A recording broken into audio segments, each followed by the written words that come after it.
Shalom, shalom, shalom, que le nom de Jésus soit béni.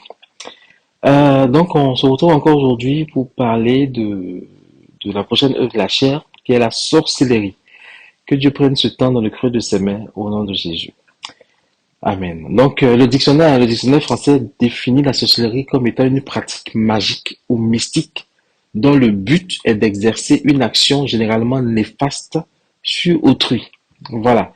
Ça consiste en des sorts, en des envoûtements, en des possessions, etc. Ça consiste aussi à exercer une action néfaste sur des animaux ou sur des plantes, maladies du bétail, mauvaises récoltes, etc., etc. Donc ça, c'est le dictionnaire qui le dit, mais dans les pratiques anciennes ou dans les pratiques aujourd'hui, c'est des choses qui se font. C'est ça aussi la sorcellerie. Donc, il faut comprendre que la sorcellerie n'exerce pas quelque chose de bien sur quelqu'un. Voilà, quand la sorcellerie intervient, c'est forcément mal. En général, le bénéficiaire de cette sorcellerie-là, c'est celui même qui est l'auteur de la sorcellerie, donc c'est le sorcier. Mais en général, c'est quelque chose de mal. Voilà. Et ce terme a pour synonyme le sortilège ou l'enchantement ou les incantations ou la magie, qu'elle soit noire ou blanche, c'est la magie quoi. Et puis on peut parler aussi de sorcellerie quand on parle de sacrifices humains que les gens peuvent faire. On peut parler aussi de augure. Hein. Donc l'augure c'est comment je dis ça, c'est le présage par lequel on juge l'avenir. Donc les gens qui peuvent voilà utiliser certains pratique pour prétendre juger de ce qui va arriver de l'avenir. Vous voyez? Et puis il y a aussi l'invocation des morts, il y a l'astrologie, il y a la divination, il y a l'occultisme.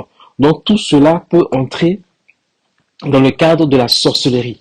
Et quand on lit la Bible, on voit que toutes ces choses-là constituent des abominations selon Deutéronome 18, 9 à 14. Amen. Et chrétien, je t'exhorte, hein, quel que soit ce que tu vis, quel que soit ce que tu traverses, à éviter même de pratiquer ces choses-là, à éviter même d'être en contact avec eux, parce que tu vas juste t'éloigner purement et simplement de la face de Dieu. La sorcellerie fait aussi référence à quelque chose de caché, de secret. Amen. Et le mot même magie, quant à lui, vient de pharmakeia, de la racine pharmakos en grec, et se traduit en français par enchanteur, sorcier ou magicien. Amen. Donc, si vos enfants, vous chrétiens là, aiment la magie ou veulent être magiciens, il faut les décourager tout de suite.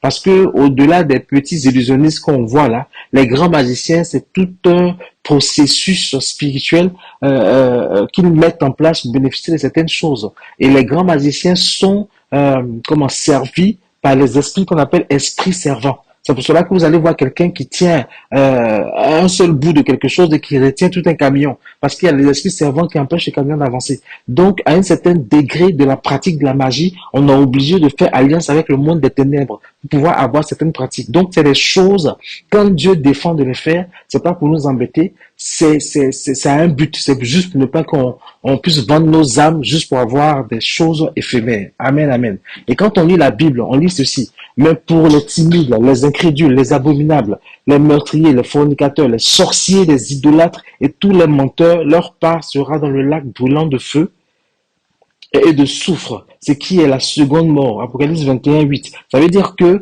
la sorcellerie est quelque chose que Dieu n'aime pas, que Dieu ne veut pas. Parce que ça ne consiste pas seulement à pratiquer de l'idolâtrie. Ça consiste aussi à utiliser la puissance néfaste de Satan pour obtenir quelque chose ou pour faire quelque chose. Et puis juste en aparté, on a aujourd'hui là des chrétiens à qui on dit voilà un bout de tissu, mets ça dans ton porte-monnaie, tu auras l'argent, ou voilà un bout de quelque chose, fais ceci, tu auras l'argent. Et c'est les hommes de Dieu même qui nous disent ça. Si quelqu'un vous dit ça là, mon frère, ma soeur, ne le fais pas. Ne le fais pas. Amen. Un prophète, quelqu'un de loin, aussi onctionné soit-il, dès l'instant où il te dit de faire telle chose, telle pratique, mettre dans ton livre, mettre sous ton coussin, faire ceci là, bien aimé, ne le fais pas. Amen.